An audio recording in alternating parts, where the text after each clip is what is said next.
I gave this talk a while back, almost 2 years ago, in a very small venue. And the reaction to it was stunned surprise. But after what Bjarne said this morning in his keynote, I think this is all accepted practice at this point. So I'm not expecting to say anything too surprising to you, but I do want to emphasize a few points about our modern C++. So there has been a progression in the way we treat our interfaces. Policy-based design was very popular when? Early 2000s.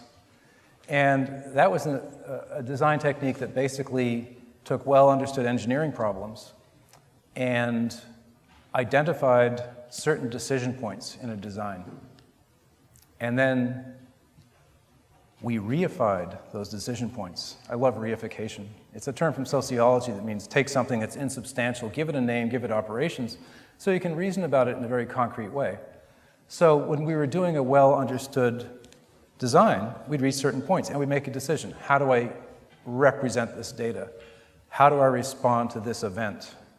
And rather than make the decision, we indicate that there was a decision to be made and defer the actual decision to the user of the component so they can produce customized components in a fairly straightforward way depending on the context in which they're used.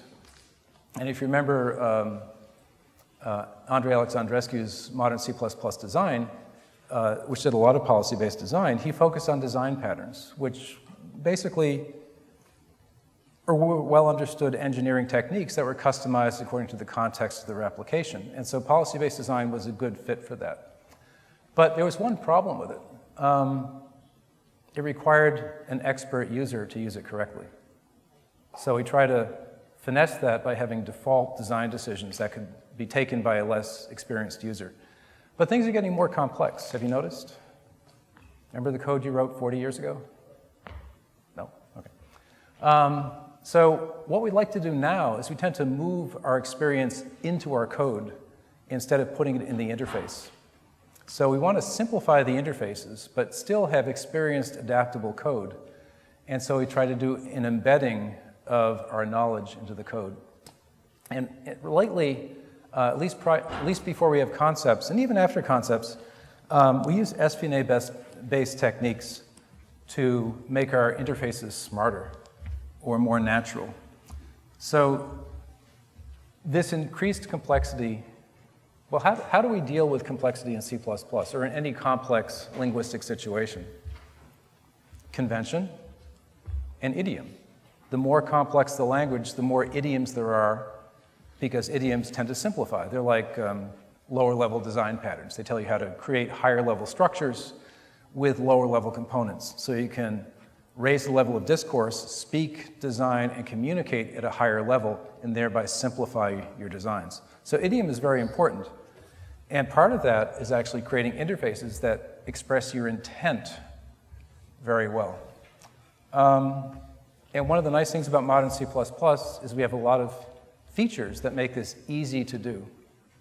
So here is something that is no longer a divisive statement, I hope. C++ is now so complex that it's become easier to use, because we've hit a level of complexity where we have to use convention, we have to use idiom, we have to use techniques to simplify our interfaces. And as a result, it's easy to program in C++ now. It's a lot easier than it was in 1998 to write a correct, easy-to-use interface. We could have put Scott Myers out of business if we'd done this some years ago. That's a joke, guys. Okay. So we'll look at convention, idiom, embedding your experience in your code, and do what I mean interfaces. And these are things we're doing all the time now. But this is how we started out. We started out by threatening people, that works in some situations, but not universally, because as programmers, you're already a C++ programmer, so you must be fearless from the get-go. So nobody's going to intimidate you with a comment. He's not even going to read the comment, which is kind of the problem. Here's a simple function that takes an array and makes a copy of it. But it does a mem copy to make the copy.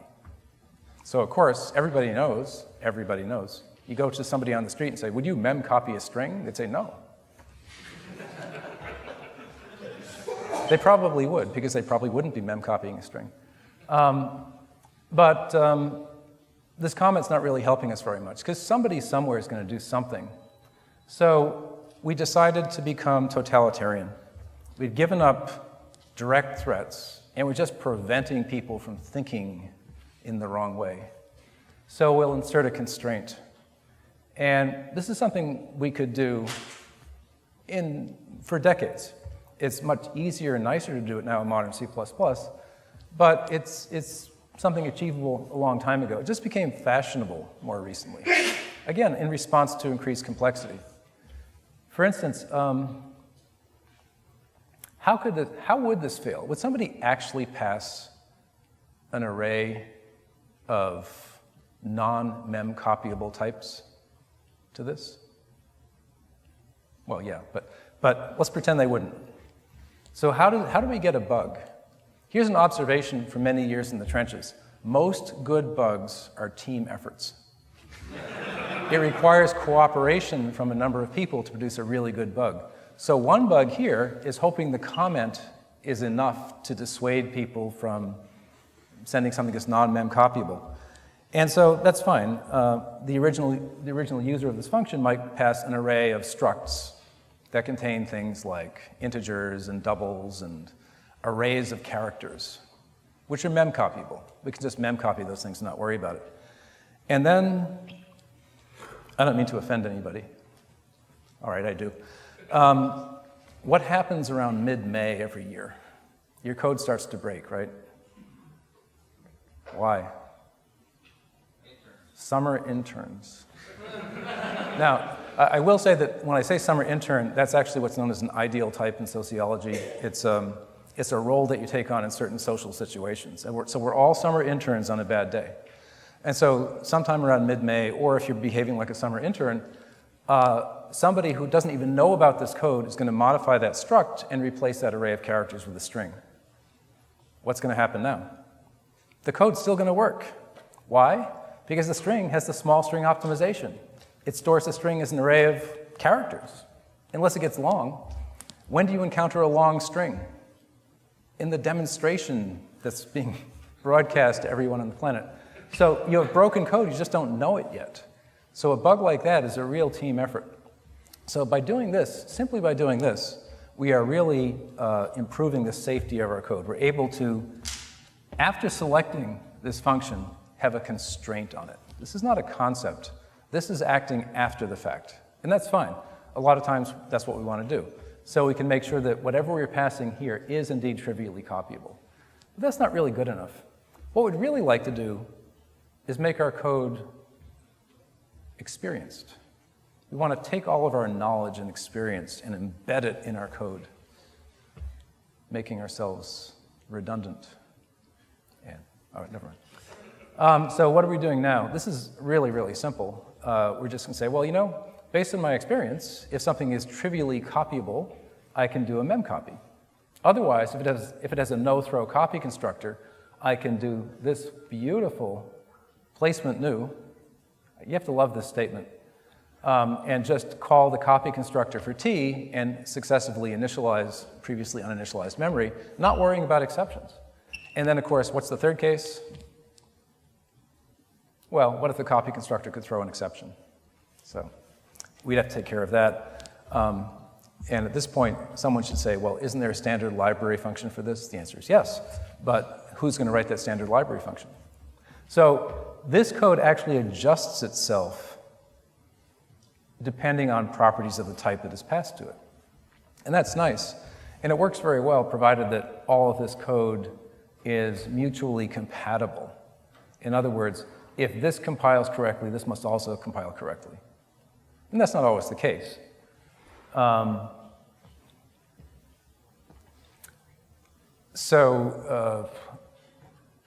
can't remember whether I removed the slide or not, but in modern C++, oh, look, there it is. I thought it looked familiar. We can use a const expr if. instead. So this is now a compile time constant. This is a template. It undergoes two-phase translation. First phase, it's parsed, and non-dependent names are bound. Second phase, we complete the translation knowing what type T is.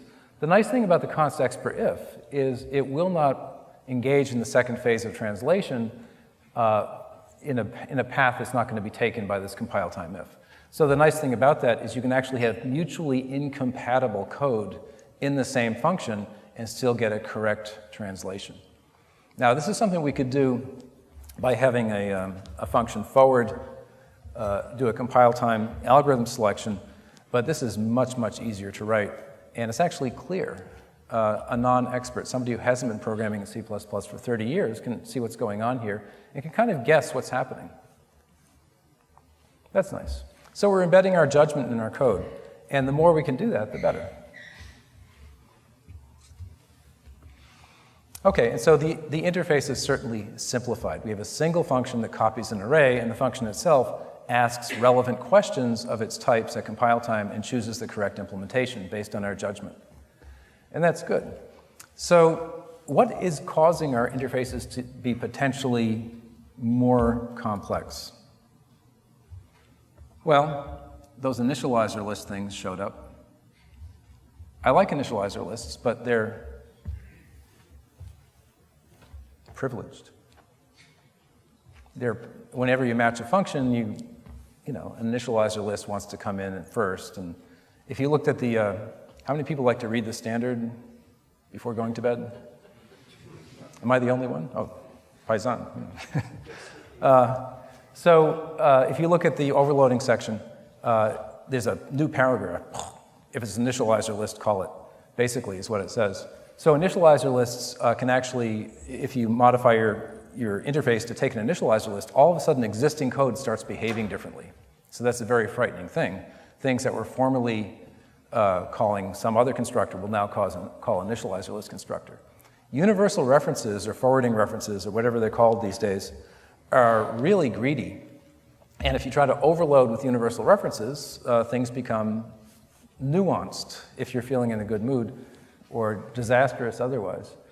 Backward compatibility, the more backward we have, the harder it is to be backward compatible. So we're writing we're writing language extensions and compilers that have to deal with code that's 30 years old. And that's a rough thing to do, especially, have you noticed that not everybody reads the standard every night before bed and sometimes do things that are not well-defined behavior?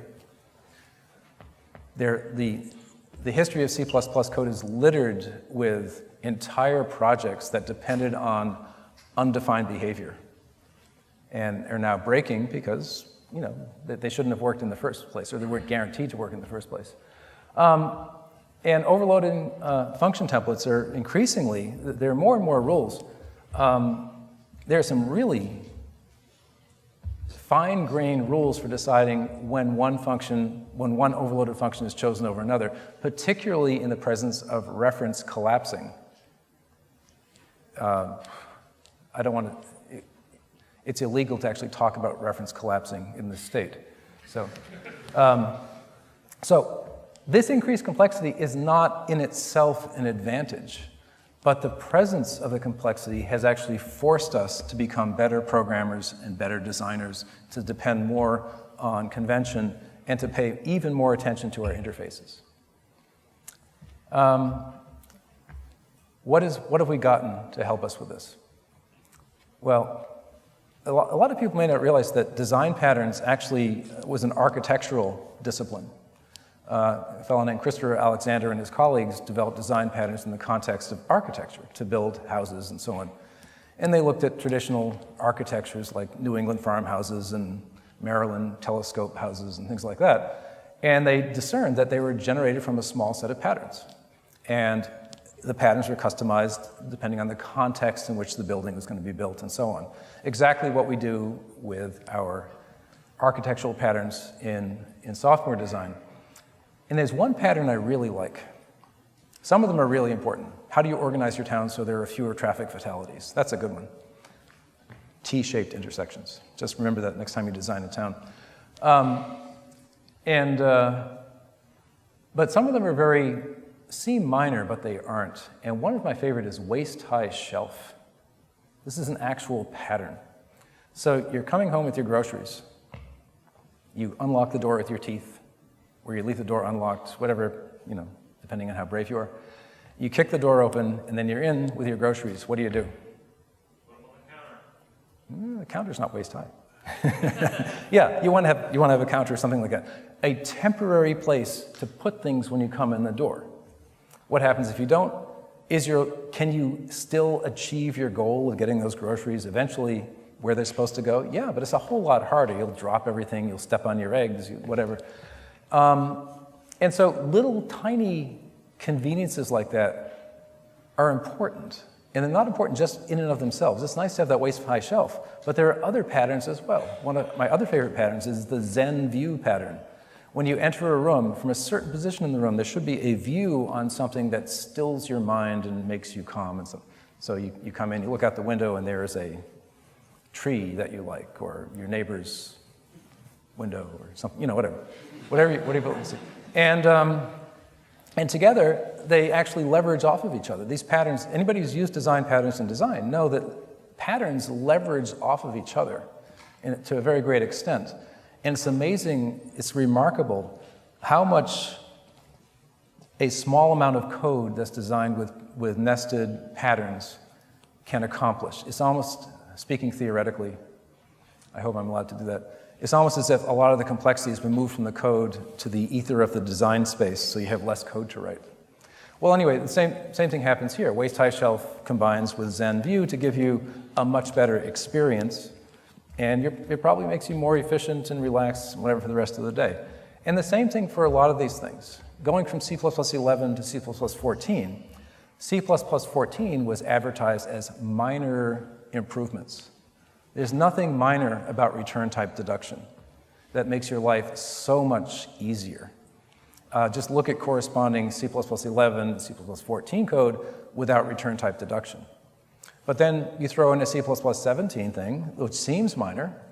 It doesn't give us anything we couldn't do before, like const expr if. I could have coded around that. But when you combine return type deduction with const expr if, what do you get? You get functions that can do calculations and decide what value they return depending on their arguments. It's great. It gives you a ton of flexibility. So these little things really helped. Const expr, type traits, especially those that require participation by the compiler and so on. Okay, so just to our topic. I will say that a lot of people pronounce this term SFINAE. It's pronounced SFINAE. Why? Because that's the way I pronounce it. It sounds more like Latin. It sounds like you're educated. If you say SFINAE, it sounds like you're spitting or something. Anyway, substitution failure is not an error. Really simple, right? We couldn't have overloaded function templates without it. The compiler tries to do template argument deduction, but if it fails, as it will on the second F there, that's okay as long as there is a successful substitution. And so it's kind of a pre-processing of overload resolution in this case. So that's nice. What can we do with this? Well, we'll see. I just want to point out that another big change, seemingly minor, is where you can apply the SFINAE technique to basically take a function out of contention. In C++03, the return type and the argument types are really all you had going. By the time you got into the function, by the time the function was chosen, all you could do is constraint checking. You couldn't say, okay, I'll take this out of contention, so maybe some other function will match. You couldn't have easily use it up here in the template parameter list. But now, from C++11 on, we can. We can have default template parameters. So what's the big deal? Well, has anybody ever looked at an application of SFINAE on a return type of a function and come away gladdened by the syntax? No, and syntax is important. I mean, semantics is essential, but how do you get to the semantics? You have to pass through the syntax. And template programming in C++ has always been simple, but the syntax has always been horrendous. So simplifying that syntax is extraordinarily important. who are you writing your code for? Not for the machine, right? Not for the compiler. You're writing it for your colleagues. And as you know, you are smarter than all of your colleagues, so you can't expect them to be able to read your code without help. All right. So syntax is a major problem. So this is an example of a use of SFINAE that's probably unsurprising, at least at this point. Here I want to munge a shape, and for reasons unknown, I've decided not to use a virtual function and simply pass a shape base class. I want to have a compile time polymorphism with shapes. I don't know what caused me to do this. Bad childhood or something, I don't know. But the thing is, I want to make sure that t is indeed a shape when I call this function. So how do I do that? Well, I could call the function and then once I'm inside the function say, hey, is t a shape? And if not, I'll get a compile time error. I can do a static assertion. Or I can just say, well, maybe there's some other mun shape that will be happy so that I could match. So I'm going to have a constraint here. I'm going to use the enable if to actually ask if this t is a shape or something derived from a shape. If I'm unable to deduce the type here, then this will be taken out of contention and perhaps some other function will be matched. So this is a terrific technique, and it gives you the apparent ability to overload on arbitrary properties of types. You can effectively overload on how big types are, whether types have certain nested type names, whether types have no-throw copy operations, and so on, or any combination of that. It's extraordinarily flexible. Basically, anything you can say about a type, you can turn into a constraint on a function, and also on a class template, and also on a class template specialization. You can use this technique in a variety of different places. So the only problem is, if you only want this function to match for shapes that are bigger than 6 bytes and have a nested type name called oops and smell nice or whatever, the syntax is going to be terrible, right?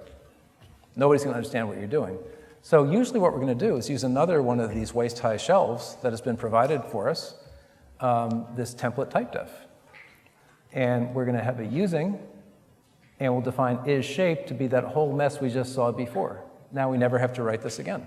Now we can write code that even a Java programmer would understand. I apologize for the Java programmer comment. I had a very bad incident in the mid-90s. I don't want to talk about it, it's emotional, but children did not get Christmas presents one year because of Java. It's true. They are now populating our prisons. Not the children, not the Java programmers. Although, here's another code smell. I love the term code smell. It's actually a technical term. So here we have a range initialization. We have a heap type, some sort of STL-like container. And we have a range initialization. So when we initialize a heap with a half-open interval defined by 2 iterators, we want to use this range init. But we also have another 2-argument constructor here, but they don't look anything alike, do they? Shouldn't cause a problem. Oh, you've had a bad life too? So here's what we have a heap of integers, and we want to, for reasons unknown, want to initialize that heap of integers with 5 zeros. Which constructor gets called? Not the one you meant, because these are 2 integers. They have the same type. This constructor takes 2 things of 2 different types. It takes a size t and basically an int. So this is a better match. So I'm going to try to do a range initialization with integers. Fortunately, it won't compile. But you can contrive situations where this does compile. Ouch. Especially, this is the kind of thing that actually happens with initializer lists. If you add them after the fact, then all of a sudden constructors behave differently. It's a very, I am predicting death and destruction from that unless you use SFINAE. So the thing is, your intention was that that constructor be called only for iterators, specifically input iterators. So what do? Well, of course, this is a solved problem. We just use the C++ 98 iterator traits, specialize it with iterator, get the category, remind the compiler that it's a type name, and see if it's the same as the random access iterator tag. Now, I used random access iterator tag here because the actual question I want to know is it an input iterator? Well, when is something an input iterator? What tag does it have? Input iterator, bidirectional iterator, or random access iterator. So the actual constraint is a little bit wordy. And it's not something you'd like to stick in the middle of a class, because it would be longer than the rest of the class. So of course we want to simplify the syntax. So the first thing everybody should do as soon as you get a C++ 11 compiler, and there are people who don't have them. We should have a drive or something to make sure.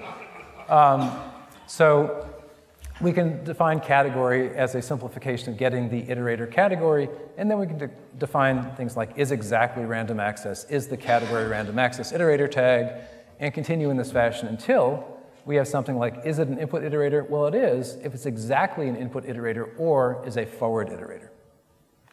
So this is the constraint we want.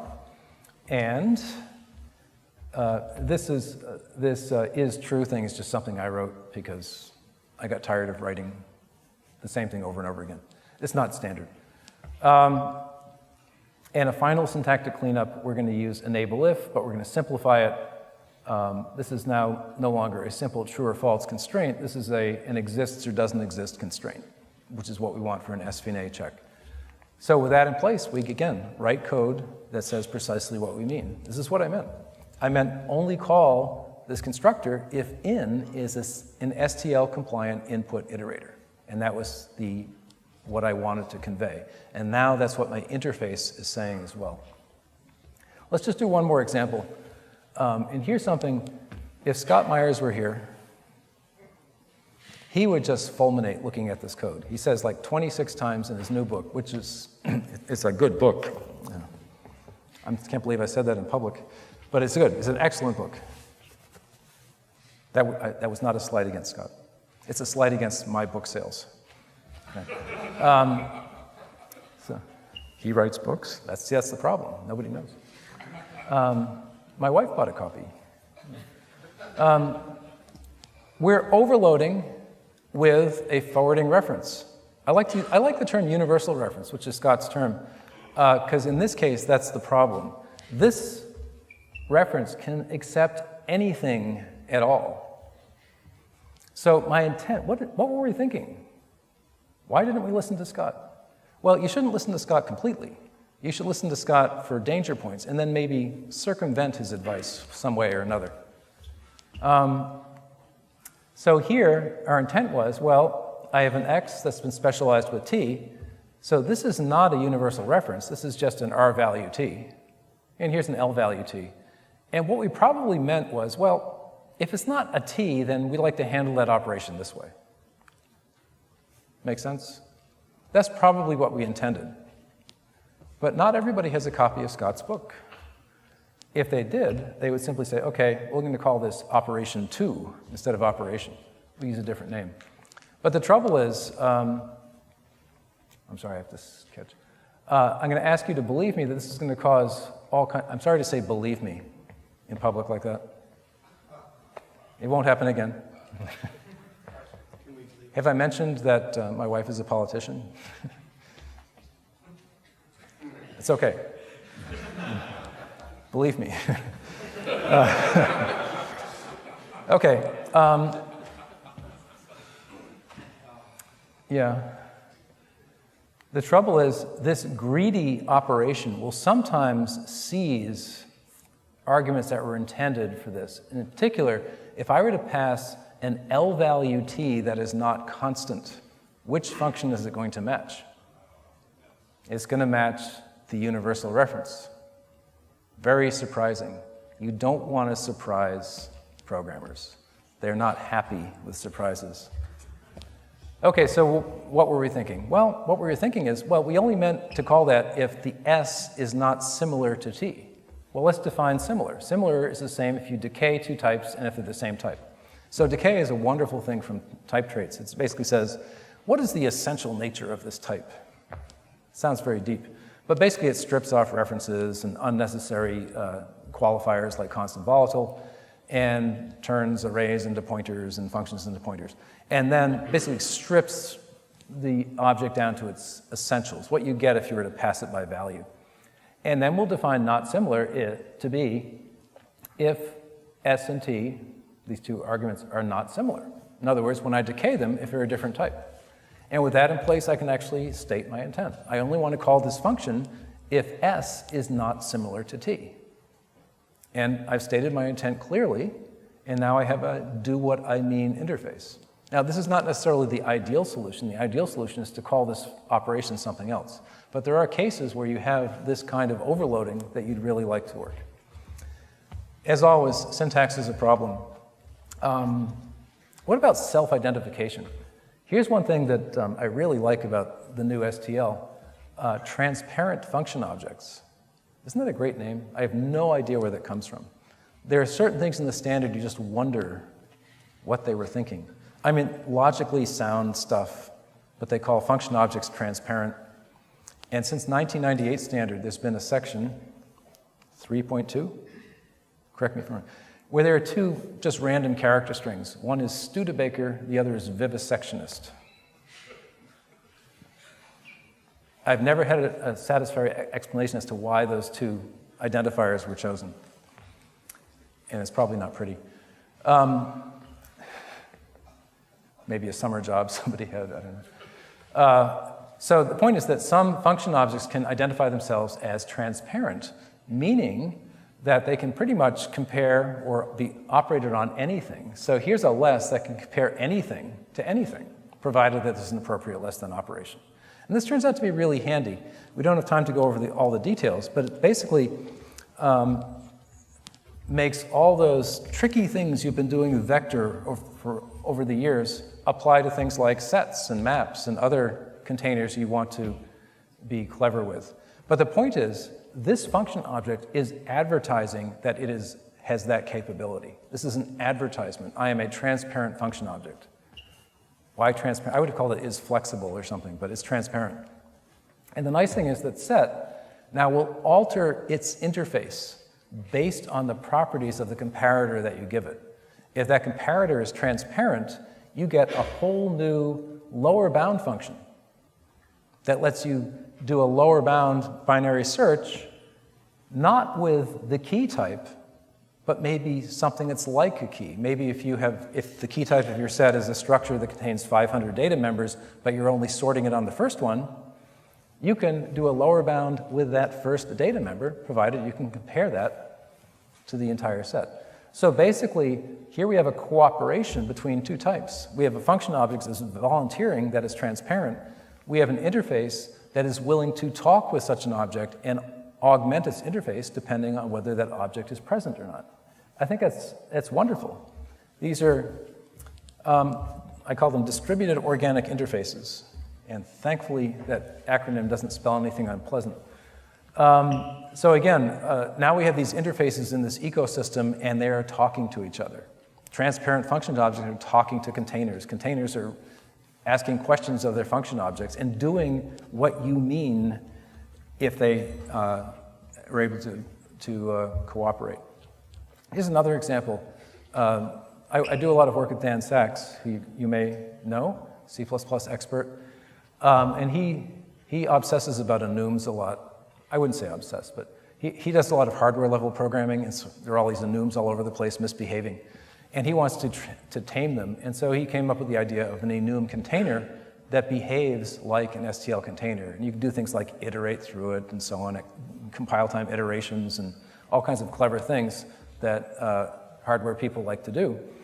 And how does it work? Well, obviously not every scoped enum is going to be an enum container, so it self-identifies. And we can ask a given container, an enum, are you an enum container? And then we have a lot of ways of dealing with that. So a given enum can simply by stating I am an enum container, leverage all of this other capability. Okay, so types are talking to each other. But of course, one of the things we do our lives are complex or our code is complex, is we end up composing questions about our types. We don't want to know if something is transparent. We want to know if it's transparent and very transparent. I don't know. In other words, we want to compose things together. So here we have a predicate. Don't you love variadic templates? Admit it.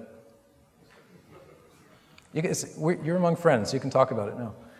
So here, the predicate is, well, this template parameter is a parameter pack of templates that can take 0 or more type name arguments. I should have had type name, comma, type name, ... but that wouldn't fit.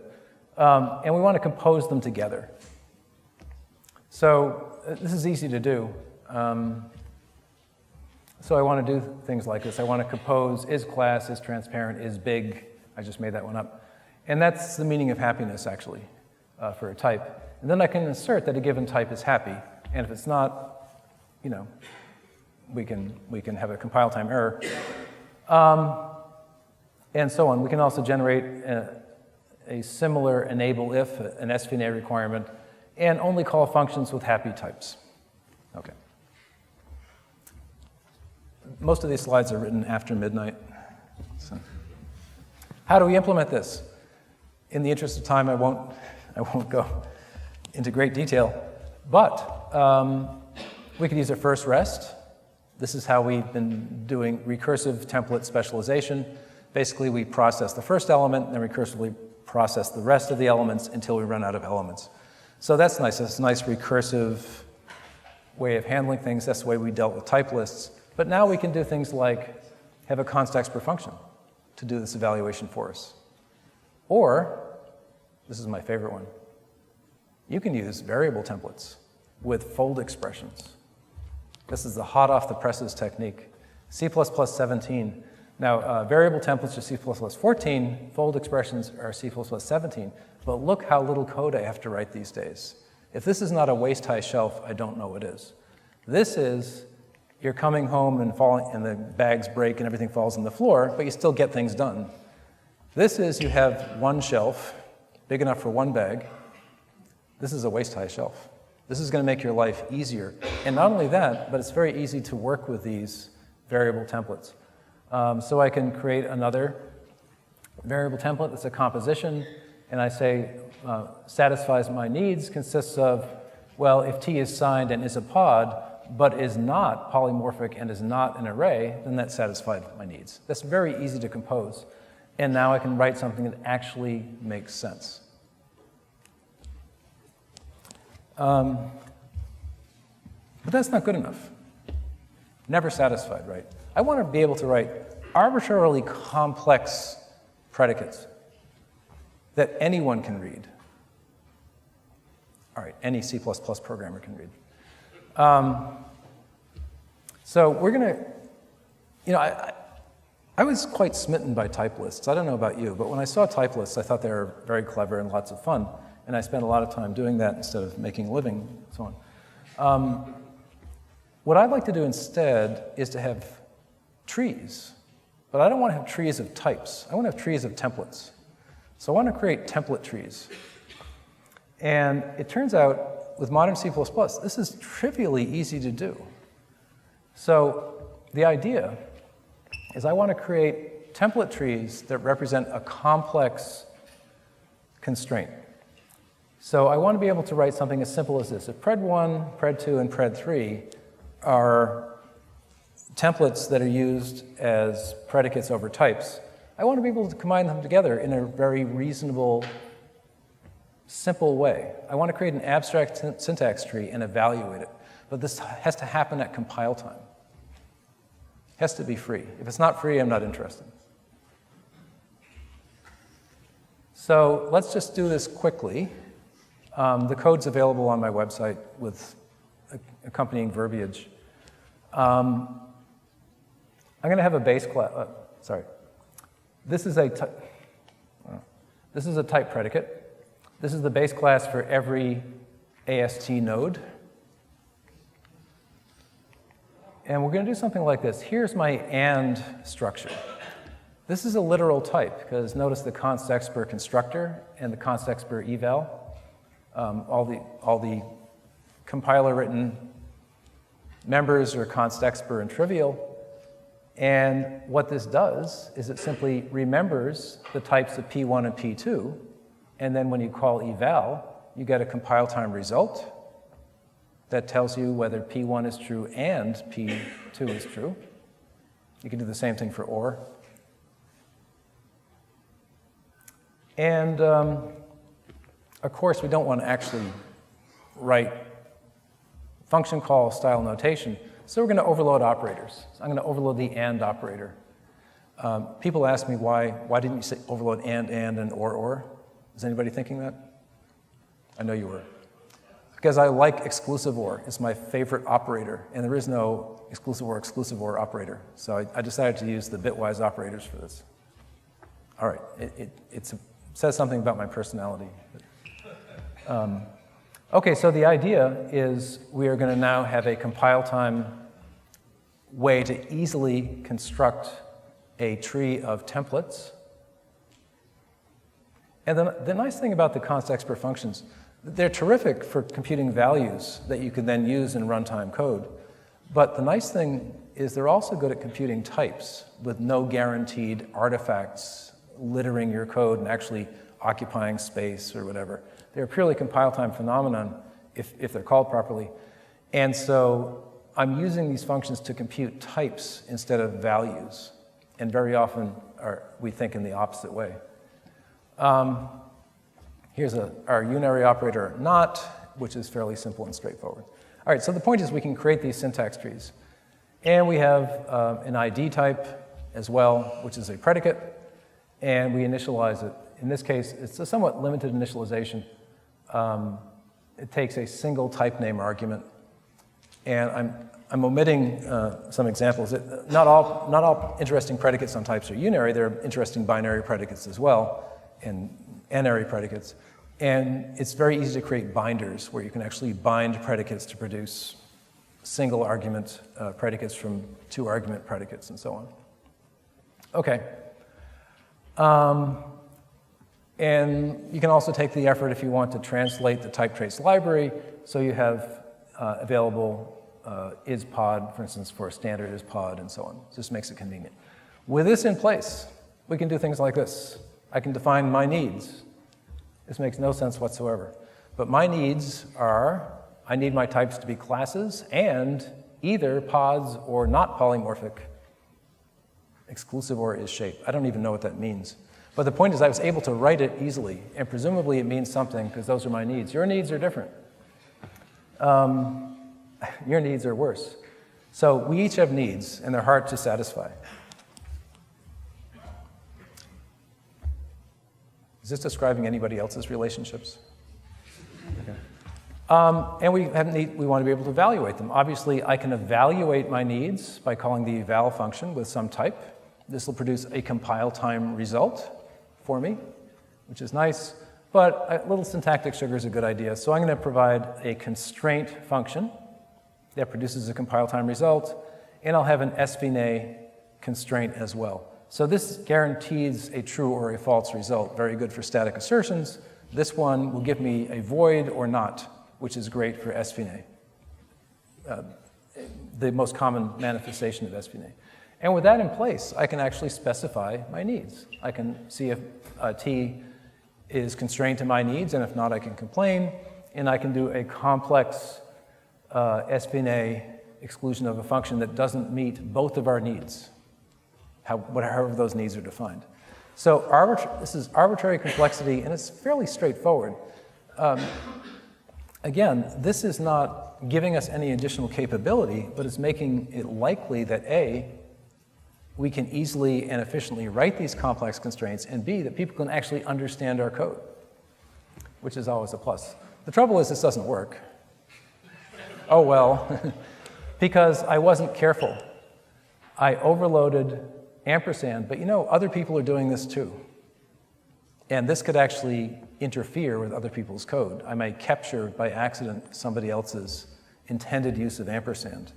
But I know how to fix that, right? Because that's not what I meant. I meant this is to be used only if if both P1 and P2 were derived from E. So now here's my constraint. I've called in SFINAE to save my SFINAE toolkit, and now this toolkit will not affect anybody else's code, presumably, unless they also have an E base class in the same namespace. So that's good.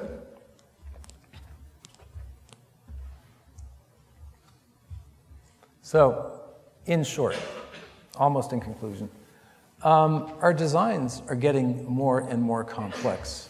But paradoxically, just having been programming in C++ for so many years, I've noticed that I don't think I'm getting any smarter. At least that's not the consensus of people I talk to. But my code is getting easier to write, and I'm writing much more complex code, and it's often correct really quickly.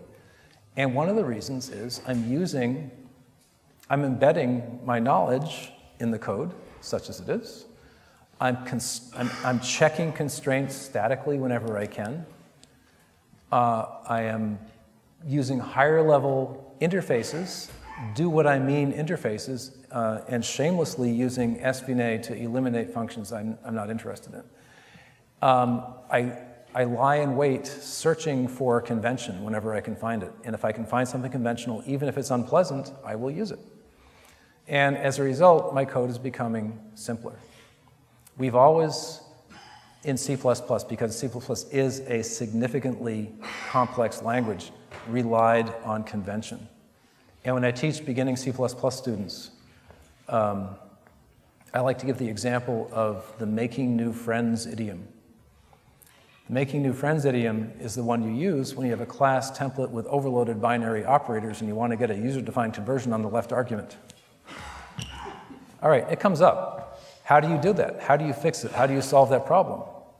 It's a complex thing. It involves argument-dependent lookup and friends and two-phase translation and messages from Jupyter, things like that. But once you know the making new friends idiom, you say, oh, this again. And it's done. And not only that, but once you solve it, you can document it. How do you document the use of a making new friends idiom? / making new friends idiom. And it's done. You just say it's making new friends idiom. If they don't know what the idiom is, well, they can hire me to teach them the course or something. So the point is that my thesis, I think, is correct, and I'm getting very little argument about this recently.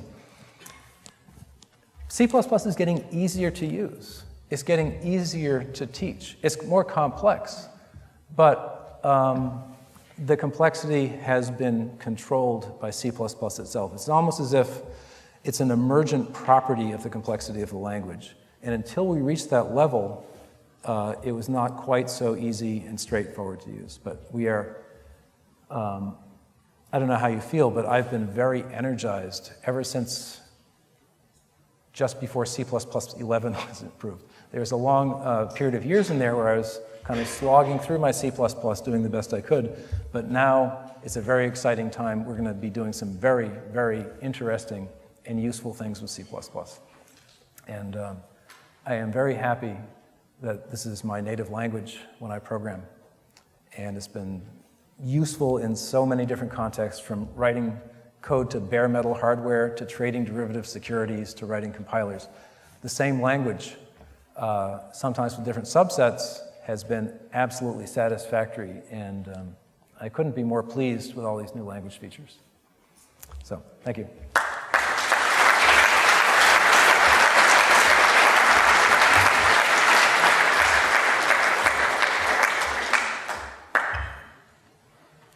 No threats from the audience? Yes? What compilers and minimum versions do you support, and is the code available? The code is available. It's really short. As soon as you see the first 3 lines, you'll say, oh, I know that, and you can write it yourself. SteveDewhurst.com. It's on my once weekly column. Once weekly is spelled W-E-A-K, because I update it about once every 2 years. You'll see there's an article, I think I call it template trees or something. There's a little paper about it, and then there's some code. The version, I think I wrote it some time ago. It probably needs some upgrading. I think it's in C++ 11. I might have done 14, I'm not sure.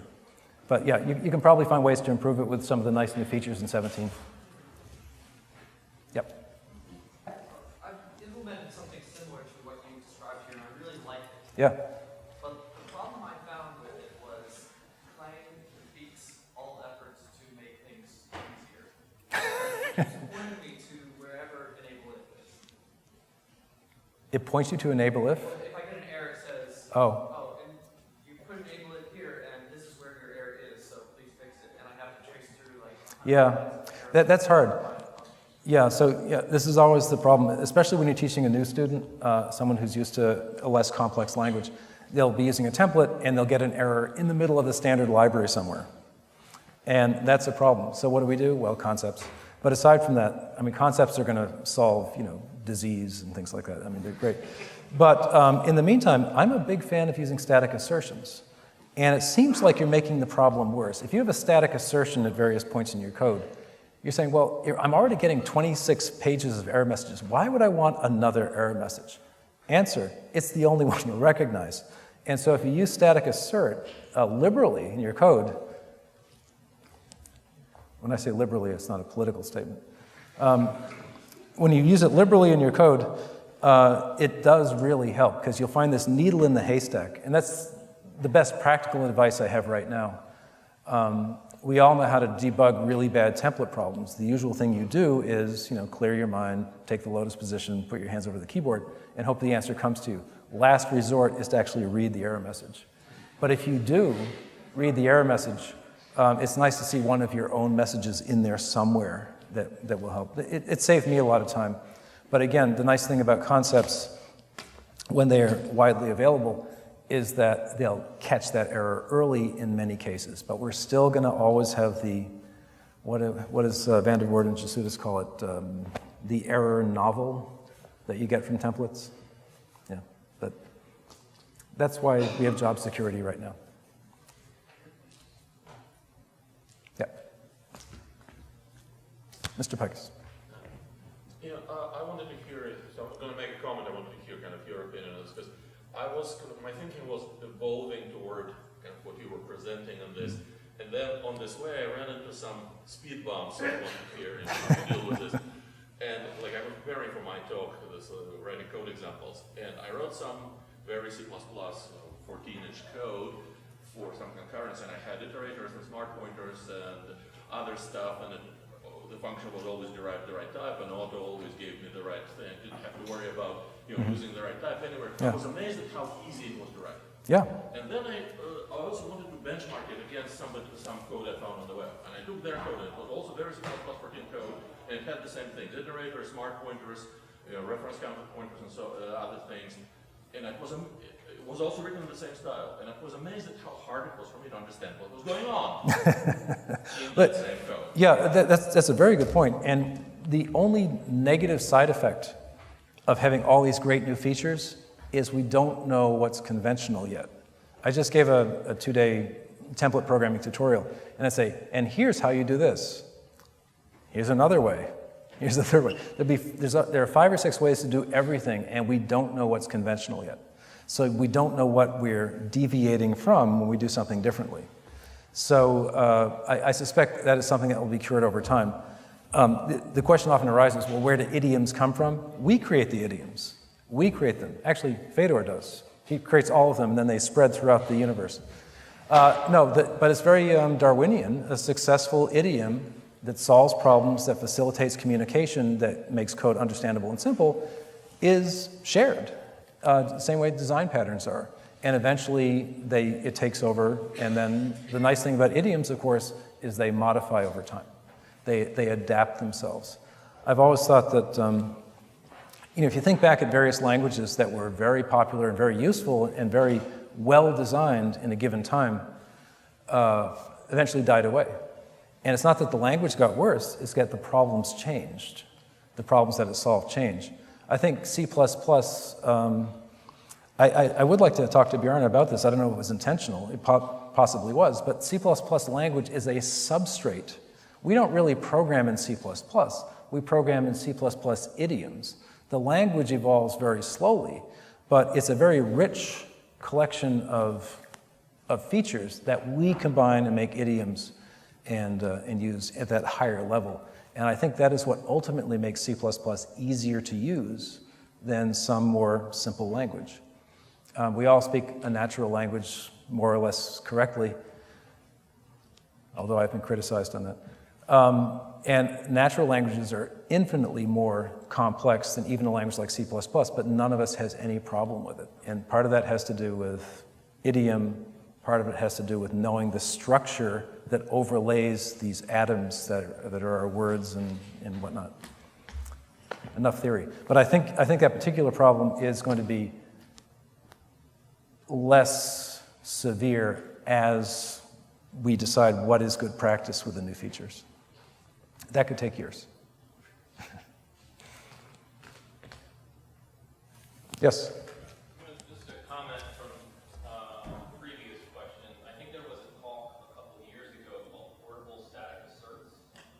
That sort of the whole talk was about using static asserts in combination with a couple idiomatic techniques to reduce the size, like reduce that template knowledge, the error knowledge that you get sometimes. Yeah, I'd like to see that. My experience is it doesn't reduce the size, it adds to it, but at least some of it's readable. I've had some success.